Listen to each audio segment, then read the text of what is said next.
These days, there's a cloud service to do just about anything. The problem is, there's no good way to get your favorite apps to talk to each other, to connect them, and automate the tasks that are so time-consuming. Or is there?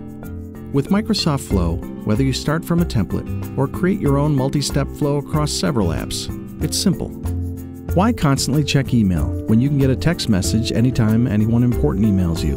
Automating that means you can use that time to do other things. And Microsoft Flow can really help get things connected. Say someone tweets about your company.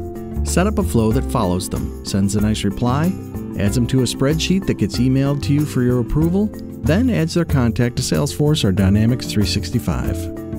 And now you can get and manage approvals using Microsoft Flow on the web, your phone, or even right from your inbox. And this streamlined approval process works with data in SharePoint, Microsoft Dynamics 365, Twitter, MailChimp, and over 100 other services.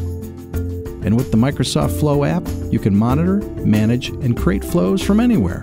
For tasks that need to happen now, like instantly blocking out the next hour in your calendar, we've designed flows that start with a tap of a button. How about that?